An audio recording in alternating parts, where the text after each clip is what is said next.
Para momicina metronidazol. No, hay uno que es solo intraluminal, ¿cuál es? Metazoxamida, ¿no? Metazoxamida también va. Ivermectina. Ceftriaxona o ceftriaxona. Para el caso de gasto es acitromicina, la de perro es para prevenir una bacteria llamada, ¿cómo se llama la bacteria? La para granimosos no más que amoxicilina ácido clavulánico. ¿Qué? Para discos que tocó con neumonía son diarrea por manco, si es que resisten esa persona, diarrea por clostridium difficile, metronidazol. Antibiótico, tratamiento antibiótico, cirugía. El antibiótico o el antimicrobiano es albendazol. Enfermedad de Chagas. Benzimidazol. Ya, infección urinaria baja, pueden ponerlo a hidrofurantoína, fosfomicina, cualquiera de metrometopril, completar, se detecta metachina, china, y tocamos neoforma, ¿no? Bacilo gram positivo, productor de meningitis, listeria, ¿no? Vector de malaria, no es del colegio, ¿no?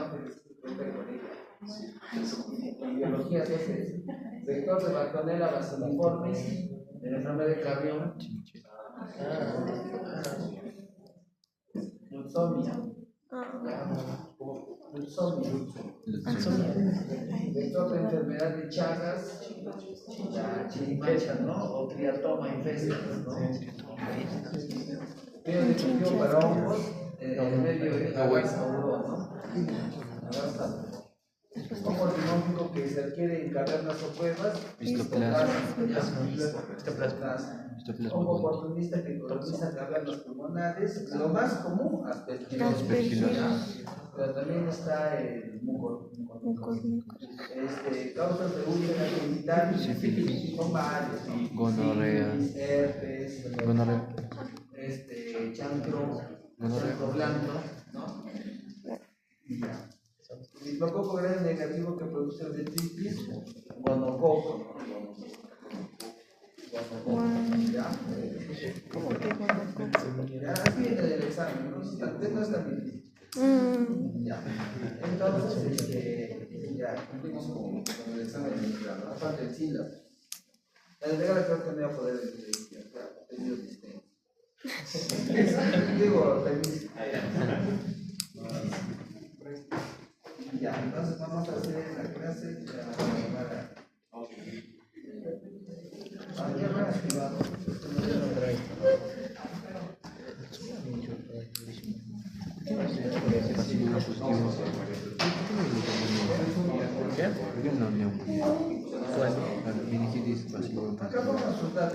eso no se pregunta. Porque no es un gran positivo. Está negativo. Es algo así, por la forma, pero es igualito, es el gran positivo. El nombre y la en dependencia ponga su código. En dependencia ponga su código.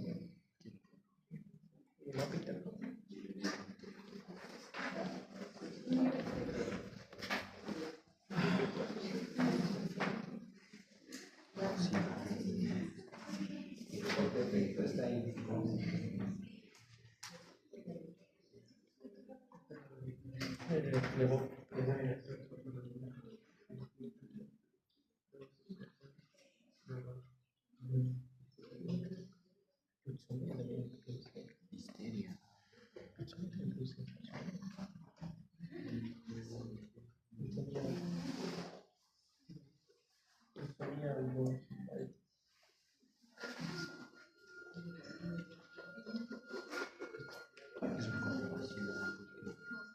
history. En history pneumonía es un coco vacío, no positivo. ¿De qué era por el fondo? Y no es un, sin embargo, no es un vacío. Era por el fondo. No es eso. Es pneumonía es coco vacío. Y el que monocito A veces se va a la red, ¿no? Por acá. Sí.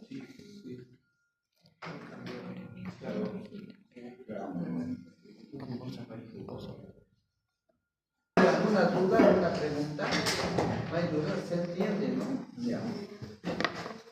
Entonces, para terminar esta parte, como pueden ver, los anticuerpos pertenecen a la familia. Bueno, todos sabemos, ¿no? ¿Qué son los anticuerpos? Son proteínas. ¿Y cómo se llaman estas proteínas? Inmunoglobulinas, ¿no? Esa es la familia de los anticuerpos, ¿no?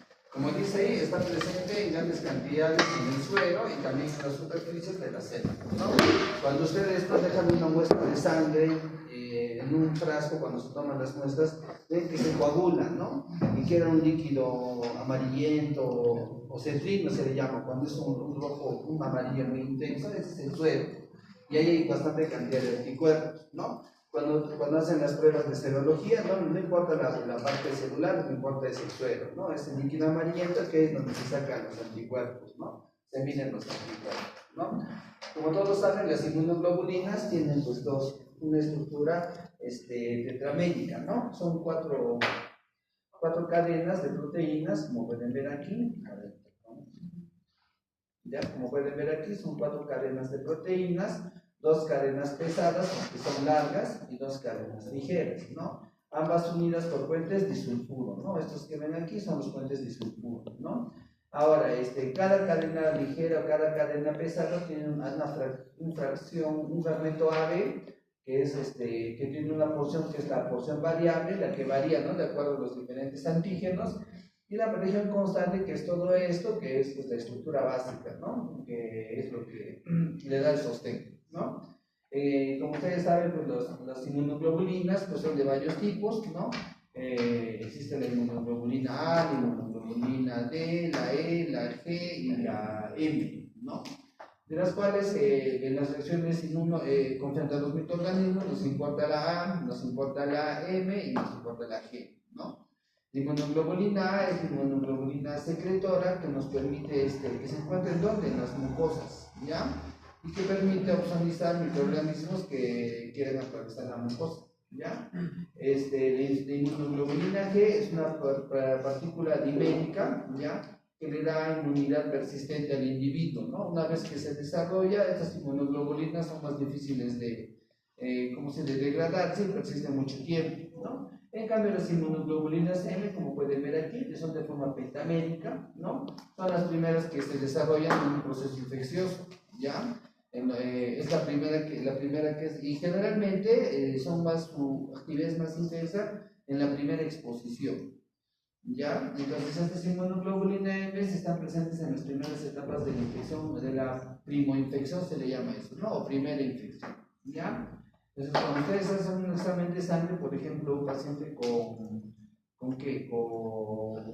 dengue, por ejemplo, o hepatitis A, ustedes van a encontrar que en los primeros días lo que se expresa es la inmunoglobulina M. Y conforme van pasando los días, a partir de la segunda, tercera semana, lo que se ve es la inmunoglobulina G, ¿no? Esa es la secuencia, ¿no?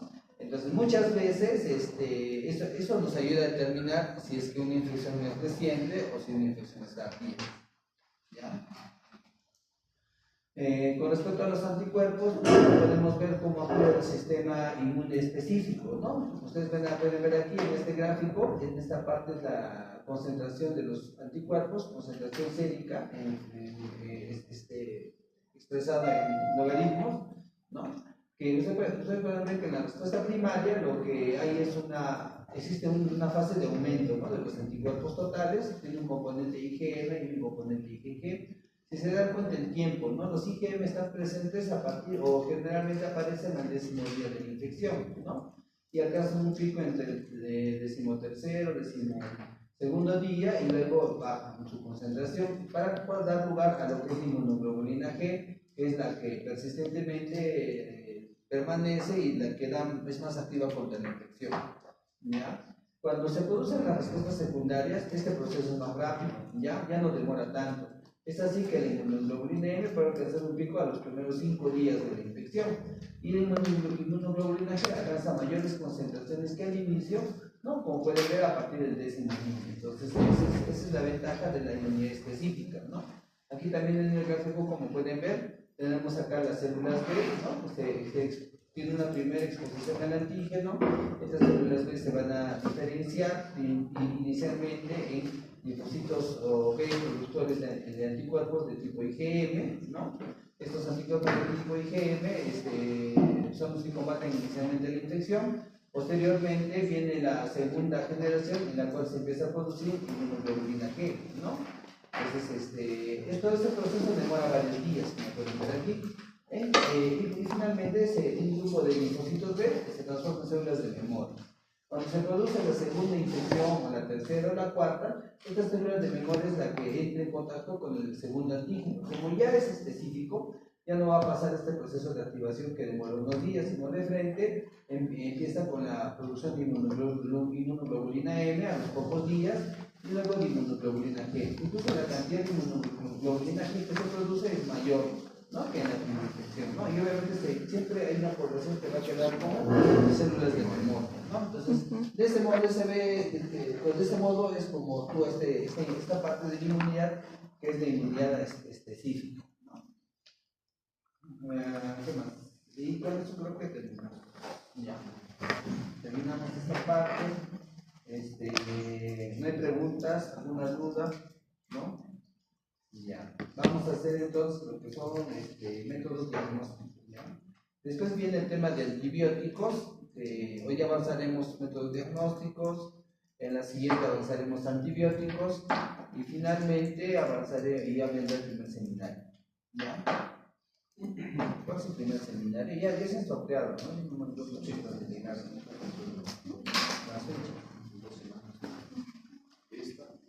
De esta a la siguiente ya están listos para el primer grupo para hacer farmacodinámica de los antimicrobianos.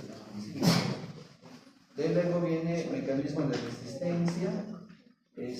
Luego viene diagnóstico y manejo de reacciones alérgicas a medicamentos. Luego viene fisiopatología del shock séptico. Luego viene antimicóticos, antivirales, no VIH, leptospirosis y dengue y fiebre amarilla. Bueno, los temas que son fármacos antimicóticos, antivirales, malaria, leptospirosis, dengue y fiebre amarilla, esos 4 seminarios son para la segunda aporte.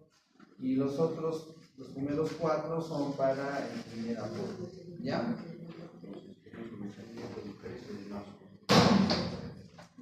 Sí, 13 de marzo. Lo más probable es que en la segunda fecha ya se exponga más temas. Ya. Pues sí, todavía voy a armar bien el cronograma, ¿ya? Entonces vamos a hablar acerca de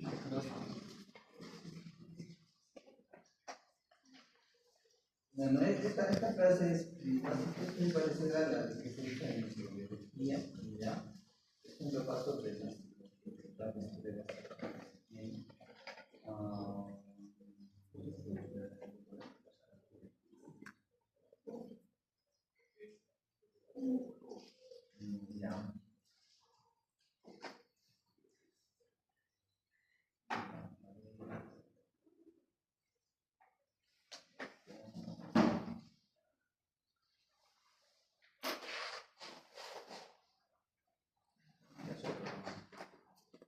no, eso es lo que me dirá.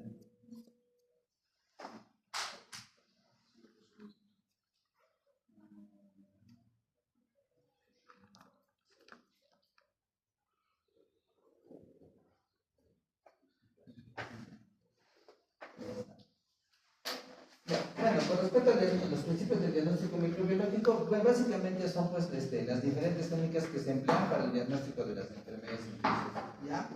Este tipo de, para ello, como ustedes saben, pues el diagnóstico microbiológico se inicia con la evaluación clínica y epidemiológica, ¿no? O sea, nosotros cuando hacemos las prácticas, lo que vemos primero hay que ver cuáles son los signos del paciente, hacemos una historia clínica, ¿no? Y siempre en infectología es importante que tengan en cuenta la epidemiología, ¿ya? Saber identificar, hay muchas enfermedades infecciosas que están en relación a la exposición y al área geográfica, ¿no? Entonces tú debes de conocer, por ejemplo, ¿no? Si te dicen yo vivo en Tamopata, ¿dónde queda Tamopata? ¿Qué cosa hay en Tamopata? ¿No? O si te dicen yo vivo en ¿dónde? En Marcapata, ¿no? ¿Dónde queda Marcapata? ¿No? ¿Qué hay en Marcapata? O yo vivo en San Pedro, ¿no? San Pedro de Sicuani, ¿no? Un distrito de Sicuani, ¿no? O yo vivo en Colquemarca, ¿no? Que es un distrito de Chumbivilcas, ¿no? Y así, ¿no? Tienes que tener una idea más o menos. ¿Por qué? Porque de acuerdo a eso tú haces tu disquisición clínica, pues. No es lo mismo un paciente con neumonía, o perdón, un paciente que tiene fiebre, que viene de, ¿cómo se llama ese sitio? Que lo vamos a Paucartambo, de Cosnipata, ¿ya? Que un paciente que venga de acá nomás de Andahuaylillas, ¿no? Entonces, en Cosnipata es una zona tropical, ¿ya? Ahí hay malaria, hay leishmaniasis, hay micosis. En cambio, en Andahuaylillas no hay micosis, no muchas es esporotricosis, ¿ya? Por ejemplo, ¿no? Entonces uno tiene que tener una idea. Entonces, conforme vamos avanzando en el curso, se van a dar cuenta que hay, por ejemplo, que hay patologías que son más de la sierra, hay patologías que son más de climas tropicales, ¿no? Entonces, ustedes cuando ven a un paciente, pues se hace eso, ¿no? Tú identificas la clínica y le evalúas con la epidemiología, ¿no? Digamos, en esta zona del Perú hay, pues, está el brote de dengue, entonces ya tienes una idea que este paciente pueda tener dengue, ¿no? Si concuerdan los síntomas, ¿no? Y así, y eso es como trabajamos en todo, ¿no? Eso es lo que nos diferencia, por ejemplo, con medicina interna. En medicina interna, el especialista en medicina interna sabe todo, ¿ya? Le das un síndrome y sabe todos los 20, 30 diagnósticos que debe haber, pero no lo enfoca con la epidemiología. Nosotros lo enfocamos desde el punto de vista de epidemiología, ¿no? Entonces, el diagnóstico clínico, ya sabemos cómo es el diagnóstico clínico, son la suma de los signos y síntomas para poder identificar, ¿no? Y el diagnóstico clínico supone un síndrome infeccioso, ¿no? De neumonía, meningitis, infección urinaria, o síndrome histérico febril, ¿no? La causa específica del diagnóstico etiológico se establece por la aplicación de los métodos que nos ayuden a identificar a los agentes patógenos. Se requiere una combinación de ciencia y arte por parte del clínico y trabajador del laboratorio, ¿no? Nosotros en infecciosas, es cierto, dependemos mucho pues del laboratorio, ¿no? ¿Cuáles son los métodos de estudio que empleamos, ¿no? Estudio microscópico directo, los cultivos, ¿no? Que nos ayudan con los test de susceptibilidad, detección de antígenos, detección de anticuerpos y los ensayos de amplificación de ácidos nucleicos. El espécimen o la muestra, como quieran llamarlo, es el elemento importante que vincula la sospecha clínica con el laboratorio, ¿no? Si no es apropiadamente escogido o recolectado, ningún procedimiento rectificará el error, ¿no? Si tu muestra se contamina, ya no hay nada que puedas hacer, no salvo tomar una nueva muestra, ¿no? A eso se refiere, ¿no? Es algo que no puedes dar, por eso no tienen que ser muy cuidadosos, ¿no? Cuando hagas tu procedimiento, para sentesis, tu toracocentesis, tu punción lumbar, tienes que hacerlo bien, para que no se contamine, ¿ya? La calidad de la muestra es crucial para el diagnóstico microbiológico, ¿no? A mayor cantidad de muestra es mejor. Es la causa más común de error en el diagnóstico etiológico, ¿no? Cuando, el punto más crítico es el momento cuando se toma la muestra, ¿no? Evitar la contaminación. En esta lámina lo que se ve son los tipos de muestras que pueden obtenerse, ¿no? Por ejemplo, ¿no? Hay muestras, por ejemplo, a ver, ¿cuál? Abscesos, ¿no? Los abscesos pueden estar debajo de la piel, ¿no? Y lo que uno tiene que hacer es una punción y una aspiración, ¿no? Del contenido, ¿no? Lo que obtengas del contenido en esta cavidad que es que teóricamente es estéril, ¿no? A otros microorganismos, es lo que refleja el agente etiológico de la infección. O también, por ejemplo, puede ser una punción lumbar, ¿no? El bicho que encuentres en el líquido cefalorraquídeo es el agente causante, porque el líquido cefalorraquídeo por naturaleza es estéril, ¿no? O en sangre, por ejemplo, los hemocultivos, ¿no?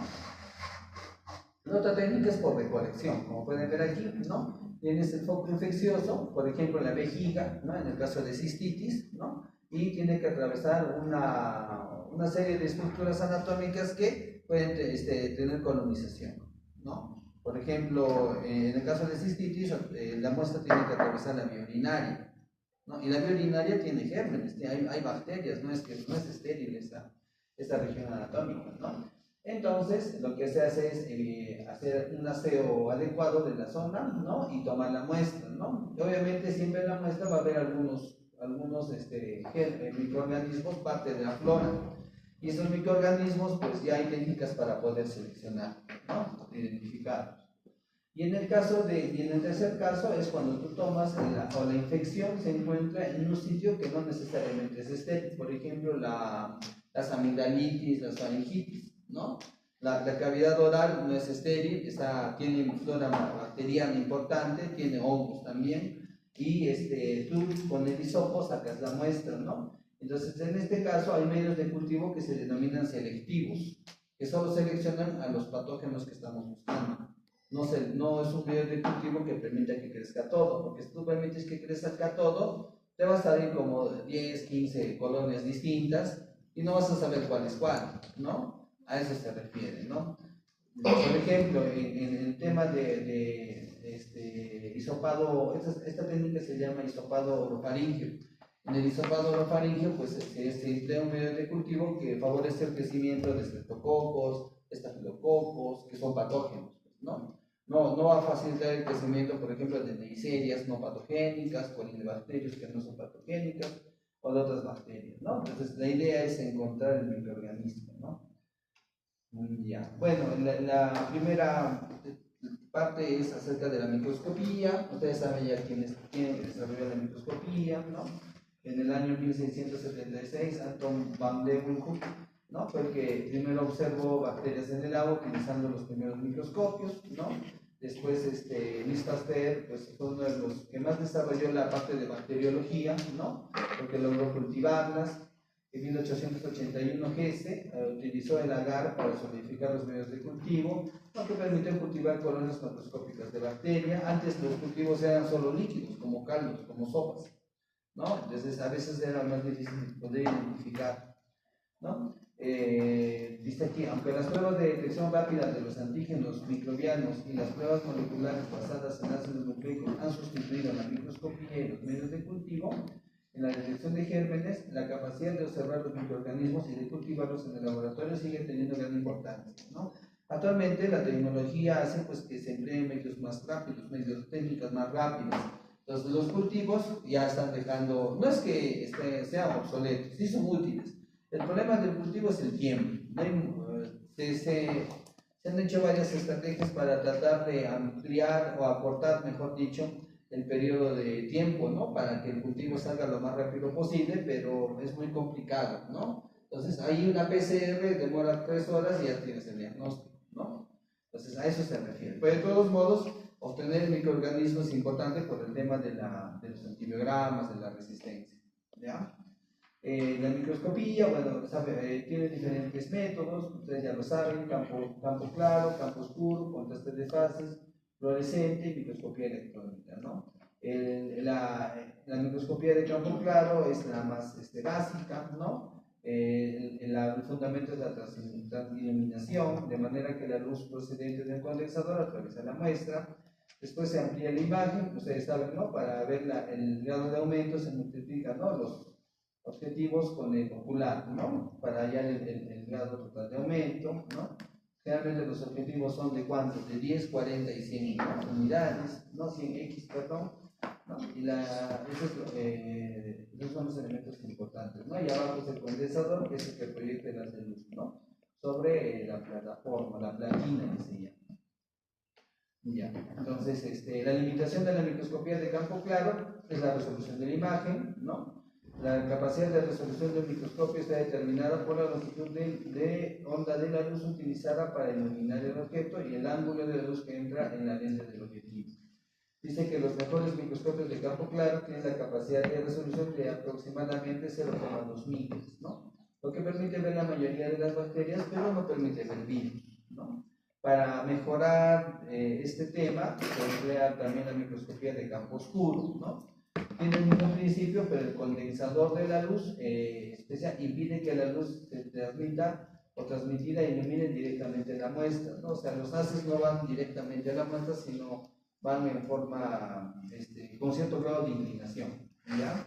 La ventaja de este método es la capacidad de resolución de la microscopía de campo oscuro, que es significativamente mayor que la de microscopía de campo claro, como pueden ver aquí, ¿no? 0,02 micros frente a 0,2. La desventaja es que la luz pasa alrededor de los microorganismos y no los atraviesa, lo que dificulta el estudio de su estructura interna. Ahorita vamos a ver unos dibujos, ¿ya? Unos gráficos.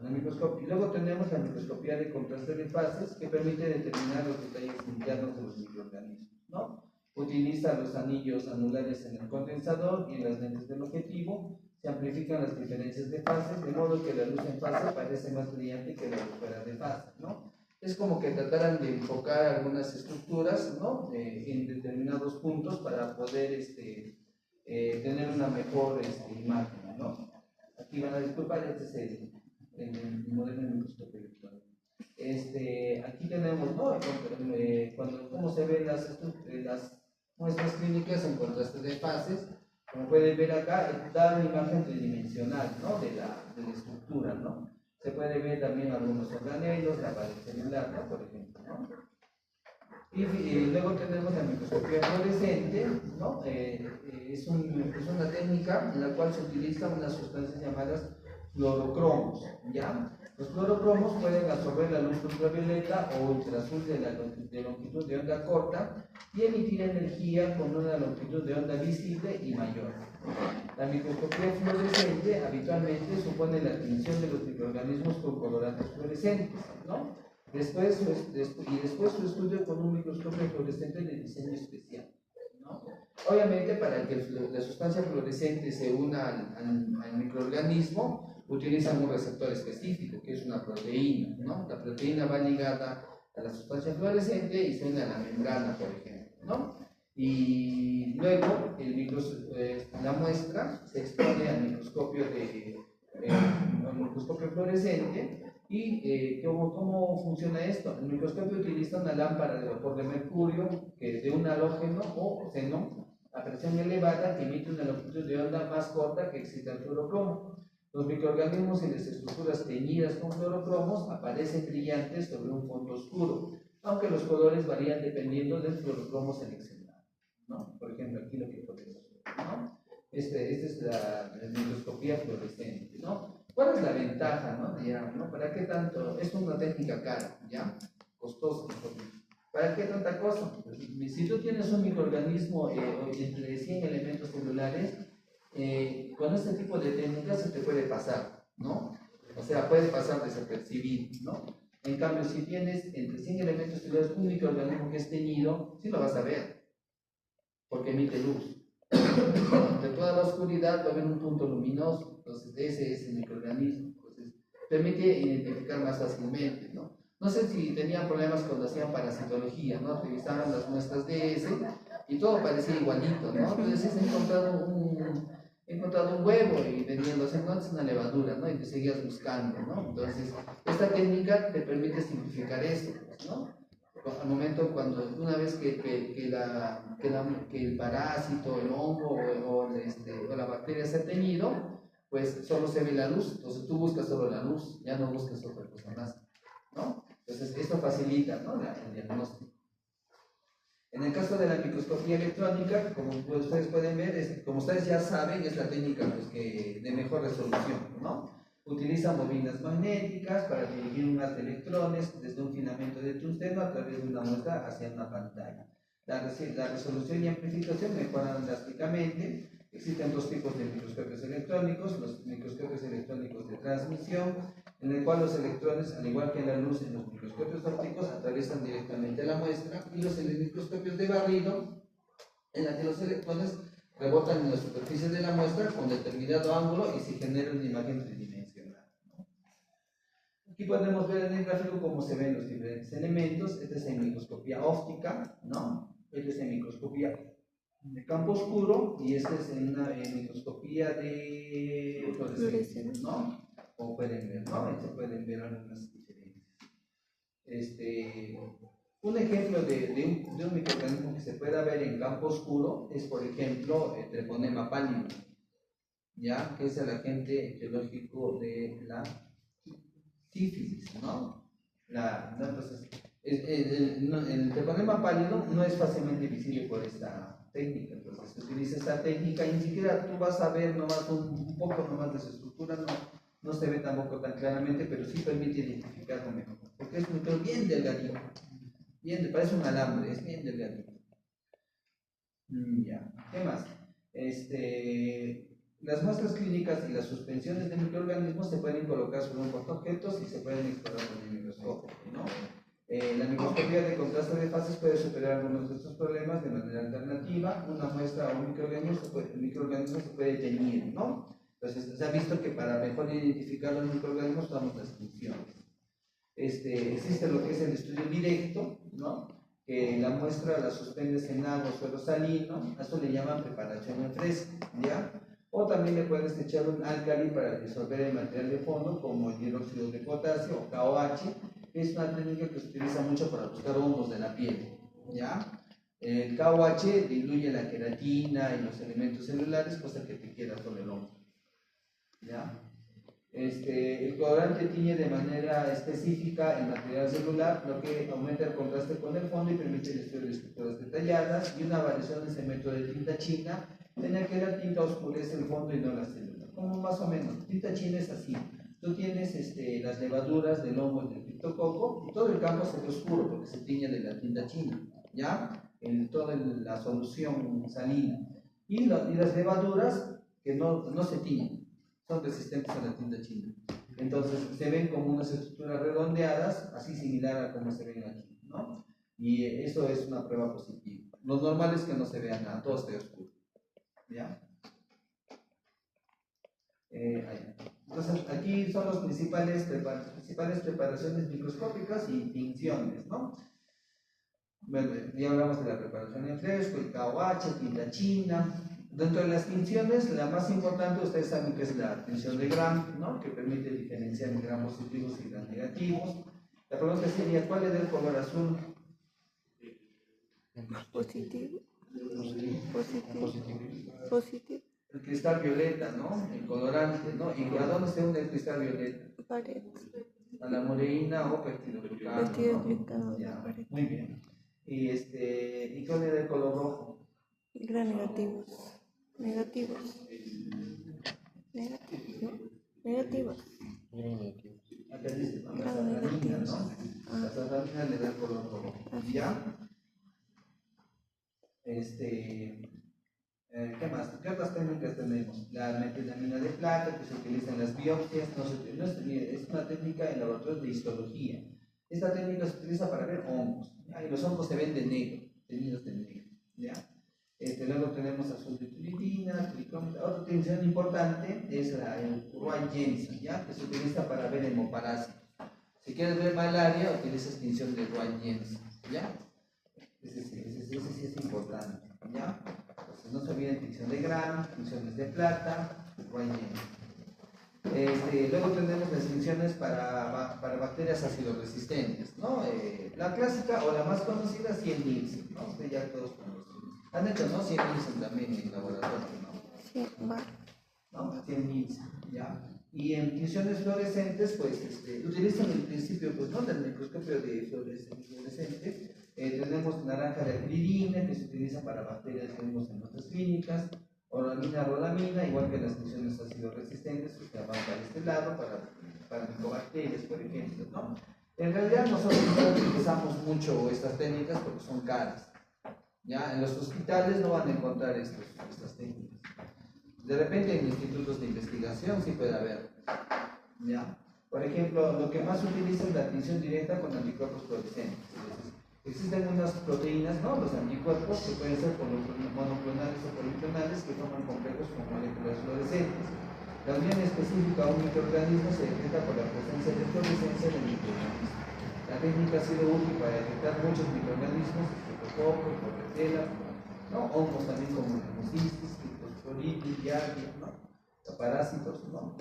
La sensibilidad y la especificidad de la prueba dependen del número de microorganismos presentes en la muestra que se va a estudiar, ¿no? Y la calidad de los anticuerpos, ¿no? es muy parecido a lo que mencionamos es básicamente es una técnica, pues, ¿no? de microscopía de fluorescencia, ¿no? Entonces, es bastante útil para detectarlo. Esto también le llaman inmunofluorescencia indirecta, IFI, las famosas IFI, ¿ya? Luego tenemos el cultivo in vitro. El éxito de este método depende de la biología del microorganismo, lugar de la infección, respuesta inmunitaria del paciente y la calidad del medio de cultivo. O sea, tiene muchos factores, ¿no?, que intervienen, ¿no? Por eso es que en el hospital nosotros, muchos colegas se reniegan, pues, o se molestan porque toman muestras de cultivo y muchas veces no sale nada. La mitad de los cultivos del hospital saldrá positivo, la otra mitad no sale. Entonces, a veces uno dice que estoy tomando muestras y no me sale nada. Pero depende mucho de varios factores, ¿no? O de repente no se está buscando el microorganismo correcto, ¿no? Legionella, por ejemplo, requiere medios especiales, por enriquecido con hierro y cisteína. Campylobacter crece en medios altamente selectivos a 42 grados. Clamidia se cultiva en células vivas, ¿no? Como dice acá, en muchas infecciones el germen se asocia a muchos otros gérmenes que son parte de la flora microbiana normal. Para ello se han desarrollado medios de cultivo que permiten suprimir estos gérmenes, ¿no? O sea, estos medios de cultivo solo le dan las condiciones favorables para ese microorganismo. Los demás microorganismos que no se adaptan a esas condiciones van a morir. Y los ejemplos de medios de cultivo, ¿no? Los no selectivos son los que se utilizan preliminarmente para sembrar las muestras, ¿ya?, para poder obtener los colonias. Ahí tienes el agar sangre para hongos y bacterias, el agar chocolate para bacterias como Haemophilus y Neisseria, el agar que se usa para los hongos, ¿no? Agar dextrosa de Saburó, ¿no?, recuperación de hongos, ¿no? Luego vienen los cultivos selectivos o diferenciales para grupos de microorganismos. Si tú quieres buscar microorganismos intestinales, las famosas enterobacterias, utilizas McConkie, ¿ya? Agar McConkie. Si tú quieres buscar Staphylococcus aureus, utilizas manitosalado o agar salmanitol, ¿no? Para tuberculosis, el famoso Lowenstein-Jensen, ¿no? También puede ser agar Middlebrook. Cromagar también es un tipo de agar bastante particular. ¿Por qué? Porque cambia de color de acuerdo al tipo de cándida o de levadura que encuentres, ¿no? Algunos son rojos, verdes, amarillos.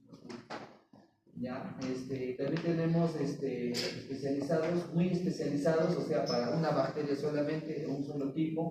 Por ejemplo, el agar cistina de listo para el Corynebacterium listeria, el agar sorbitón de McConkie para Escherichia coli O157 y así, ¿no? Bueno, la idea es que, bueno, esta parte ya les he hecho en microbiología, ¿no? Así que solo es como repaso, ¿ya? No se preocupen, no os voy a preguntarles. ¿Ya? Cultivo celular, algunas bacterias y todos los virus son gérmenes intracelulares descritos, de forma que solo se pueden cultivar en células vivas. Existen varios tipos de células de cultivos celulares. Pueden ser células que crecen y se dividen sobre una superficie, es decir, una monocapa de células. Hay bandejas en las cuales toda la superficie está cubierta por un tipo celular por ejemplo, células de riñón de ratón, digamos, ¿no? Y ahí se unen algunos virus particulares, ¿no? O también puede estar suspendidas en un medio de cultivo.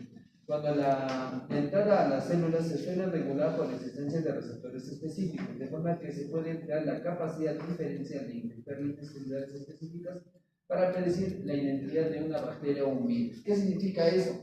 Significa que cuando ustedes tienen una muestra, estos medios de cultivo, sobre todo virales o cultivos celulares, las células solo expresan un receptor para un microorganismo. ¿Ya? No te permiten seleccionar varios. Si tú quieres buscar herpes, utilizas un grupo de células que son para herpes. Si quieres buscar otro virus, utilizas un tipo celular para otro virus. ¿Ya? Entonces, ¿qué es lo que pasa? Una vez que el virus ingresa a la célula sufre cambios morfológicos, ¿no? Y esos cambios morfológicos son los que son detectados por el microscopio, y ahí tú determinas es positivo o es negativo, ¿no? Si presenta o no los cambios morfológicos, ¿no? En realidad nunca le llegas a ver al virus, ¿ya? Solo ves la prueba en el microscopio que las células han cambiado, tienen cambios, eso le llaman cambios citopáticos, ¿ya? Y que han alterado su estructura, ¿no? Entonces, ¿cómo sabes que es herpes? Porque el cultivo es específico para herpes. ¿Cómo sabes que es sarampión? Porque ese cultivo es específico, esa línea celular es exclusiva para sarampión. Por eso es que son pruebas caras y son difíciles de hacer, no son fáciles, ¿Ya? Entonces sirven bastante para el estudio de investigación, ¿no? Para eso sirven bastante. ¿Alguna pregunta hasta aquí? ¿Ya? Ahora vamos a ver el diagnóstico molecular, ¿ya? En el diagnóstico molecular, ¿en qué consiste? En detectar elementos de partículas, ¿no? Componentes puede ser de los virus, de las bacterias, de los hongos, ¿no? El ADN, el ARN o proteínas específicas se pueden utilizar. La ventaja de la técnica es su alta sensibilidad, o sea, pequeñas cantidades de estos componentes pueden ser detectados en una muestra. La especificidad, porque se utilizan marcadores moleculares muy específicos, y su seguridad, porque te evitas contagiar, ¿no? Cuando se manipulan células, microorganismos vivos, siempre hay el riesgo de que adquieras la infección, de que te contamines, en otras palabras, ¿no? Y eso, si ustedes buscan en internet, hay varios casos, reportes de hospitales de Lima con brotes de tuberculosis, por ejemplo. Ya, ellos procesaban muestras de tuberculosis, no se guardaban las condiciones adecuadas y habían contagios. ¿Ya? Igual pasa con, por ejemplo, esta bacteria Brucella. ¿Ya? Igual pasa con ello, ¿no? Entonces, en las técnicas moleculares, dice aquí, no requiere el aislamiento del agente infeccioso y se puede llevar a cabo en muestras o estratos fijados químicamente. O sea, el microorganismo ya está muerto, no necesitas que esté vivo. ¿Ya? Tú tomas la muestra, lo puedes fijar con formol o con alcohol, ¿no? El alcohol lo mata, no lo destruye, lo inactiva, en otras palabras, y sus componentes pueden ser detectados. Esa es la técnica molecular, ¿ya? Su alta sensibilidad permite detectar ADN o ARN microbiano muy dividido en el tejido, porque aunque la gente no se esté replicando ni produciendo otros signos de infección, ¿no?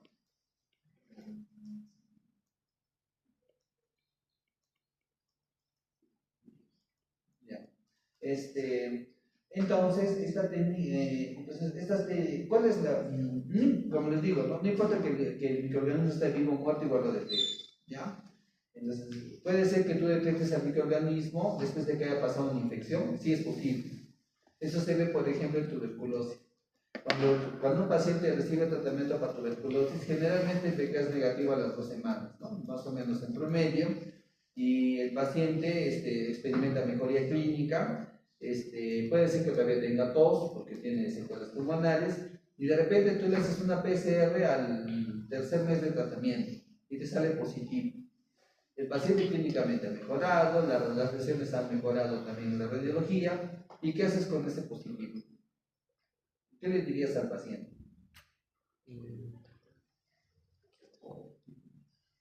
Ya no vamos a observar, pero va a continuar su tratamiento. Ya. Pero ¿cuál es la justificación para que esta PCR salga positiva?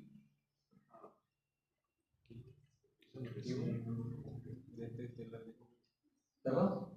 Está detectando el contenido genético, aunque la infección no esté activa. Claro, ¿no? Lo que pasa es que a medida que la infección se va el individuo se va recuperando, se van destruyendo microbacterias.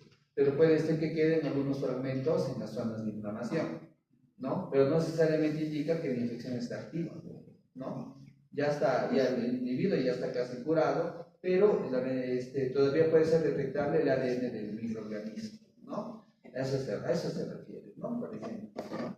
Ahora, ¿qué se hace en este caso? Se tiene que hacer un cultivo. Si la bacteria sigue creciendo en el cultivo, está vivo, ¿no? Está vivo, ¿ya?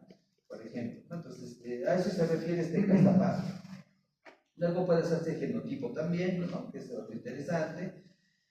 Hay distintas técnicas, una de ellas es el análisis por electroforesis del ADN y polimorfismo de longitud de fragmentos de la. Ya tiene un nombre un poco largo, ¿ya? Pero no es tan complicado como parece.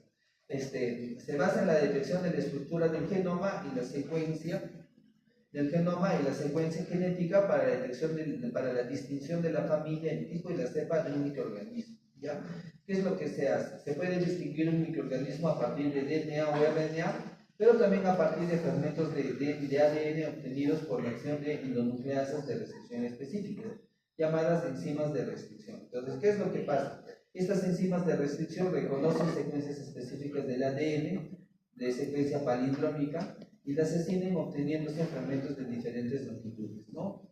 Ustedes saben, ¿no? Que son secuencias palindrómicas. Palíndromo no es el que se lee igual al derecho y al revés. Ya, ese es palíndromo, ¿ya? Entonces, ¿qué es lo que pasa? El ADN de las células, de las bacterias, de los virus, de los hongos, es una cadena larga, ¿no? Que tiene sus pares de base, ¿no? Dentro, ustedes saben que existen genes activos y genes inertes, ¿no? Dentro del ADN de las células, ¿no? Entonces, hay estas regiones activas y estas regiones inertes están separadas en algunos puntos por estas secuencias palindrómicas, que son secuencias repetitivas de pares de bases, ¿no? Entonces pueden estar en estas localizaciones. Entonces, ¿qué es lo que pasa? Estas enzimas que se llaman enzimas de restricción van a reconocer las secuencias y lo que van a hacer es cortar la cadena, ¿ya? De manera que te van a quedar fragmentos de ADN de diversos tamaños, ¿no? Entonces, los microorganismos no tienen la misma cantidad de cadenas largas, medianas y cortas, la cantidad va variando, ¿ya? Entonces, lo que se detecta es eso. Se va a detectar la cantidad, la prueba ¿qué es lo que hace la prueba? Una vez que se han fragmentado las cadenas de la cadena de ADN, la prueba va identificando la cantidad de cadenas, digamos, de 50, de 30 o de 10 que hay, ¿no? Y eso va a generar un patrón. Y ese patrón va a ser específico para un microorganismo, ¿ya? Entonces, ¿cómo hacen para seleccionar esto?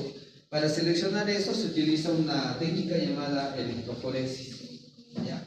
Entonces, como dice acá, las diferencias de longitud de los fragmentos de ADN entre las cepas de un mismo microorganismo se denominan polimorfismo de longitud de fragmentos de restricción. Mediante electroforesis se separan las distintas moléculas. Permite detectar moléculas de ADN de menor tamaño, de 20.000 pares de bases, que plasmen los bacterianos o virus, ¿no? Esos son métodos electroforéticos normales. Cuando son muy grandes, se le llama electroforesis de campo pulsado, es otra técnica que se utiliza. Pero básicamente el principio es, por ejemplo, se utiliza una lámina de nitrocelulosa, en la cual se colocan como especie de bandas, ¿ve? Acá, ¿no? Acá como cositos, ¿no? Cada uno tiene una muestra, ¿no? Que ha sido ya fragmentada, ¿no? Entonces tú le pasas una corriente eléctrica y las proteínas o los componentes del material genético van a correr hacia de un polo positivo, un polo negativo, y de acuerdo a su peso molecular se van a quedar estancadas en distintos puntos de la lámina, ¿no? Entonces ya se saben los puntos específicos para que sean para, digamos, herpes. Entonces lo que van a hacer solo es comparar la secuencia, ¿no? Y de ese modo se identifica el microorganismo, ¿ya? Se puede identificar incluso la cepa, ¿ya? Porque hay secuencias que son más finas, más detalladas, ¿no? En las cuales se puede identificar, ¿no? Entonces esa es la técnica de análisis de electroforesis de polimorfismo de longitud, ¿no? Luego tenemos lo que son la detección, amplificación y secuenciado de ácidos nucleicos, ¿no? Las ondas de ADN se utilizan para detectar, localizar y cuantificar secuencias de ácidos nucleicos específicos en nuestras clínicas, ¿no? Aquí es al revés, ¿no? Aquí lo que se utiliza es un grupo de moléculas de ADN que ya tienen una secuencia específica. Es como una llave, ¿no? Las ondas tienen secuencias específicas para determinados microorganismos, digamos herpes, metagalovirus, Epstein-Barr. Entonces, lo que se hace es mezclar estas ondas con las células del tejido o de la muestra que estás estudiando. Y al final lo que vas a obtener es que se unan, ¿no? Aquí podemos ver en el gráfico que se puede ver mejor, ¿no? Se ve el cursor, sí se ve el cursor. Ustedes pueden ver acá una secuencia de ADN, ¿no? Limina, citosina, guanina, citosina, guanina y así, ¿no? Y esta secuencia es específica, digamos, para detectar herpes, ¿ya? Es una célula, ¿no? Una célula infectada, ¿no? Por ADN del virus del corte en un tejido. Tú le agregas la sonda, esta es la sonda. La sonda es una secuencia de ADN y si se dan cuenta, esta secuencia es igualita a la que está acá, ¿no? Entonces, esta sonda está marcada con una sustancia que produce fluoresceína, como la biotina, ¿ya? Entonces, tú los mezclas, lo que tienes que hacer es separar la cadena de ADN, ya sea por cambios de calor, de temperatura, y estos van a desnaturalizar el ADN. Cuando decimos desnaturalizar el ADN significa no que se van a romper las cadenas de ADN, sino que se van a separar los puentes. Ya las uniones entre los pares de bases se van a separar, ¿no? Entonces es en esa separación es donde se va a unir la sonda.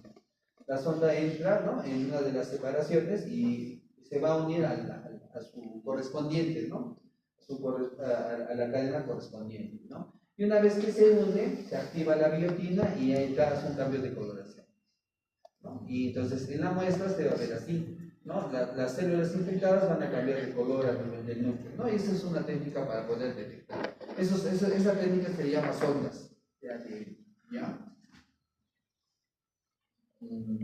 ¿Qué más decía?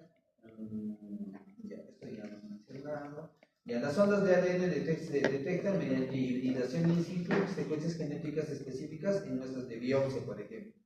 Cuando se utiliza detección fluorescente se denomina FISH, hibridación fluorescente in situ. Cuando habla de hibridación, significa la hibridación es la unión, ¿ya?, de la cadena específica con la complementaria, ¿ya? Ya de las ondas, nos referimos a las ondas, ¿no?, de ADN.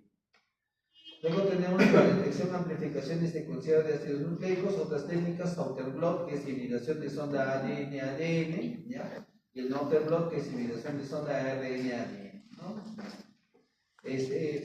Luego tenemos esta técnica que es la más importante, la reacción en cadena de la polimerasa, PCR. Amplifica copias simples de ADN vírico varios millones de veces y constituye una de las técnicas más útiles de análisis genético, ¿no? ¿Para ello qué se utiliza? Se utiliza, pues, en la muestra, se incuba la muestra con dos oligómeros cortos de ADN que se les llaman los cebadores, ¿no? Los cebadores son los que activan la enzima que genera la cadena de ADN. ¿Cuál es? La polimerasa, ¿no? Entonces, luego se le agrega también, pues, nucleótidos y tampones, ¿no?, para darle todos los elementos necesarios para que las cadenas de ADN puedan multiplicarse, ¿no?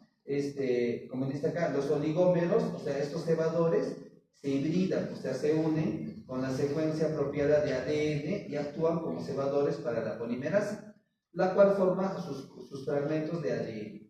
Posteriormente se calienta la muestra para desnaturalizar el ADN, o sea, separar las cadenas de doble hélice, y se enfría para permitir la hibridación de los cebadores con el nuevo ADN formado en el ciclo anterior, ¿no? Y el ciclo se repite miles de veces, no miles, un par de veces, y de este modo, si tú tienes una cadena de ADN, puedes multiplicarla hacia miles, cientos de miles. Y de ese modo, de lo que era uno, puedes tener miles, entonces es más fácil de detectar, ¿no? Tiene lógica. Algo, ya. Entonces el proceso se repite unas 20 a 40 veces, ¿no? Digamos, entonces, a ver, vamos a ver aquí. Ustedes pueden ver aquí, este es el primer ciclo. PCR, primer y segundo ciclo. Esta es la cadena o el fragmento de material genético que queremos buscar, ¿no? Si la muestra tiene la cadena específica, los cebadores o primers, que le llaman también, se van a fijar a las cadenas, ¿no? ¿Qué es lo que se hace primero? Reúnes todos los ingredientes, ¿no? Tu muestra de ADN, tus cebadores, tu polimerasa, tus nucleótidos, tus tampones, y todos ellos se someten a un cambio de temperatura. La cadena de ADN se separa. Y ahí es donde, si el primer es específico, si logra detectar la cadena específica, se va a unir y va a dar lugar a la activación de la polimerasa. Entonces, el primer con la polimerasa va a empezar a producir las cadenas de ADN, ¿no? Va a multiplicar la cadena de ADN. Entonces, lo que había una sola copia de ADN, ahora tenemos dos copias de ADN, ¿no? Y así sucesivamente, ¿no? En un segundo ciclo, igual separamos las cadenas, unimos los primers, se activa la polimerasa y se generan cadenas complementarias. Entonces, ya para la tercera generación ya existe 4 copias de ADN.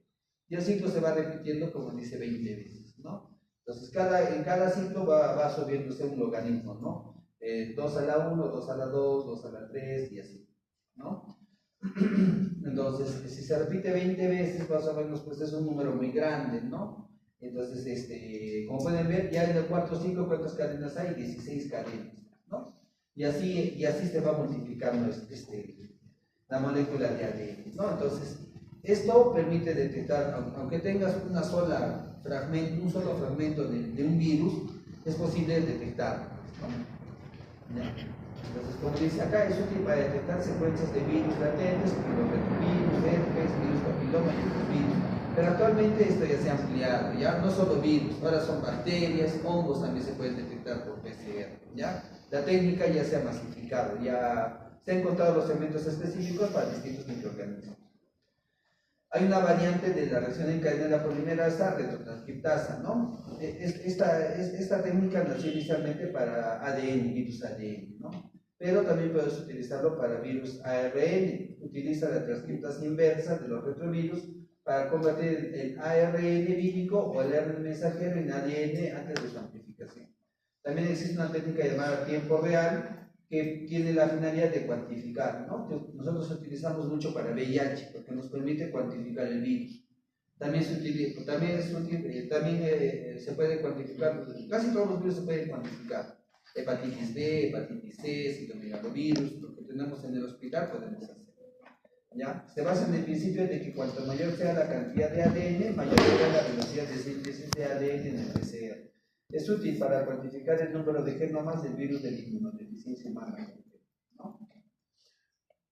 Existe luego el ADN, el análisis con ADN de cadena ramificada, ¿no? Es una alternativa al PCR y a la PCR retrotranscriptasa y detecta pequeñas cantidades de RN o ADN, ¿no? También permite la cuantificación del ADN. Y la secuenciación de ADN permite determinar secuencias microbianas para la identificación de microorganismos. Para detectar bacterias, el ADN que se utiliza es el de las unidades ribosómicas 16S, ¿ya? Esta unidad ribosómica es la que se utiliza específicamente para identificar las bacterias. Luego tenemos una técnica que es, bueno, no hay acá, pero es bastante interesante, que es la espectrometría de masas de distorsión y ionización mediante láser asistida por matriz acoplada a un analizador de tipo de vuelo. Sus siglas es MALDI-TOF, ¿ya? Permite identificar secuencias de ARN, ADN y proteínas. Se inserta el ADN o el ARN en el instrumento, se ioniza. Para ionizarlo se utiliza un rayo láser y se fragmenta. Estos fragmentos ionizados se separan según su cociente carga-masa y se determina la secuencia de nucleótidos analizando la masa de los fragmentos ionizados. Permite la detección e identificación rápida de bacterias y virus y la discriminación de cepas de microorganismos. ¿Cómo funciona? Aquí un poquito el esquema, ¿no? Esta es la placa en donde se produce ¿cómo se dice? La degradación, ¿no? La ionización del material. Acá pones las muestras, ¿ya? Acá pones las muestras, esta muestra simple, esta es la matriz, se incide un rayo láser, el rayo láser que va a hacer, va a fragmentar las partículas de la bacteria, del microorganismo, de manera que las que son proteínas tienen carga, ¿no? Carga positiva, carga negativa. Las proteínas, ellas ascienden a través, como una especie de vapor, van ascendiendo a través de un tubo, ¿no? Este tubo tiene una carga, o tiene un campo electrostático, como dice aquí, en el cual a medida que van ascendiendo se van quedando las partículas más pesadas y van ascendiendo las partículas más pequeñas, van ascendiendo de mayor longitud. Entonces, ¿qué es lo que pasa? Esto se acopla a un sistema de computadoras que te va detectando, ¿no? Las cargas que se han quedado o las partículas que se han quedado en la parte inferior, va comparando el tamaño, la masa y de ese modo va determinando la secuencia genética del microorganismo, ¿no? Ahora, las secuencias genéticas ya están predeterminadas, ya se sabe cuál es la distribución, entonces lo único que hace es comparar con los patrones que tiene, ¿no? Y de ese modo determina la estructura genética de un microorganismo, ¿no? Entonces es una técnica bastante interesante, es rápida también, demora un par de horas, pero lo malo que es bien costosa, ¿no? Pero sí hay en varios países desarrollados que se utilizan, ¿no? Sobre todo para detección de hongos y bacterias resistentes. Luego tenemos lo que son detección de proteínas. A veces los microorganismos se pueden detectar por el hallazgo de ciertas enzimas o proteínas específicas, ¿no? Hay técnicas para detectar proteínas. La mayoría de esas se basan en el uso de la electroforesis, ¿ya? El SDS-PAGE, que es electroforesis donde se sulfato sódico en gel de poliacrilamida. El patrón proteico de un virus o otro agente que se transforma tras la electroforesis se puede utilizar para identificar y distinguir diferentes cepas víricas o bacterianas. Estas proteínas se separan de acuerdo a su personalidad, ¿no? Lo mismo, se utilizan sustancias químicas para separar los componentes. Lo pasas a la lámina de poliacrilamida, le haces una electroforesis, o sea, lo sometes a una corriente eléctrica y las partículas se van alineando de acuerdo a su carga y a su masa. Entonces, de acuerdo, se forman como una especie de bandas, como vimos en el anterior, de líneas, cada línea tiene un peso molecular y determinadas bandas son esenciales para el diagnóstico, ¿no? Estas son las distintas técnicas moleculares, algunas ya las hemos mencionado, ¿ya? Y con eso termina, ¿no? Esta parte. ¿Ya? ¿Alguna pregunta? ¿No hay preguntas, chicos? Bueno, esto es solo como referencia. ¿Cuáles preguntas? Bueno, para el examen, ¿cuáles no tengan en cuenta, ¿ya? Para vuestra evaluación, todo lo que es PCR.